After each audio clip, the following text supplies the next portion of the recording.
Live drug today is called Gilenya, and 30 capsules will set you back around $9,000.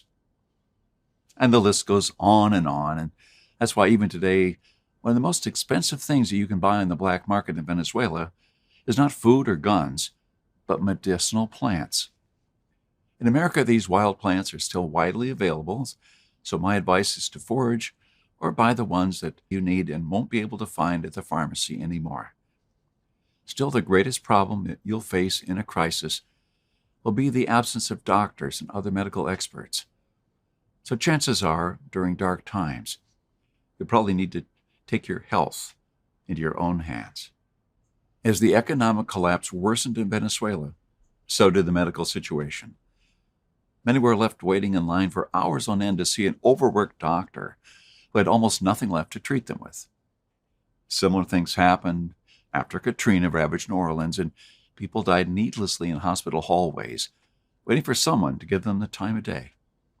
What people really need and what could save families like yours and mine in the next crisis are a few inexpensive but carefully selected medical supplies and the right knowledge to use them. The truth is, you don't need to see a doctor or be a doctor yourself to take care of most common health problems.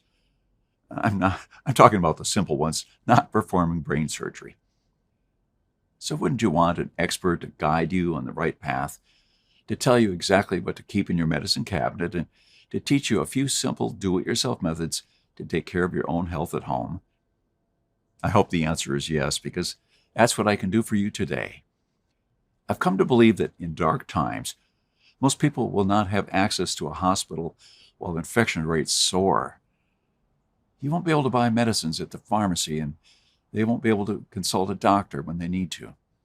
With Dr. Maybell's invaluable help, I was able to determine exactly what medicines and medical supplies a person has to keep at home to help themselves and their loved ones in times of need, and the minor but life-saving procedures that can be performed safely without ever having to set foot outside your front door. I asked Maybell to write everything down in a guide so that anyone can take advantage of these bits of knowledge when they're needed the most. It's called The Home Doctor, Practical Medicine for Every Household. You can use it whenever hospitals become overwhelmed and dangerous, or to help yourself or a loved one while awaiting an ambulance to arrive. Inside, you'll also discover the medicinal plants that you can use, as well as the medical supplies, Western medicines, and do-it-yourself procedures that you need to keep by your side. So I hope that you'll be wise enough to take advantage of everything we've painstakingly saved for you, from the practical, day-to-day medical experience of a frontline doctor working in a collapsed medical system and country. Let me show you just some of the things you'll find inside the Home Doctor. One of the first things you'll discover is which 10 medical supplies you need to stock up on before it's too late. These are not expensive and should still be available, but they tend to run out fast. In case you haven't realized it yet, most of the medical supplies and pills we take for granted come from China and India. When things go bad, that supply chain will stop working, and you'll be left with only what you have on hand after the pharmacies run dry.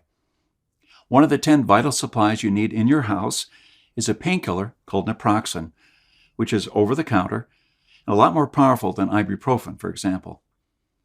In Venezuela, electricity has turned into a rare and unpredictable commodity. They don't have it all the time, and blackouts have become a normal part of daily life.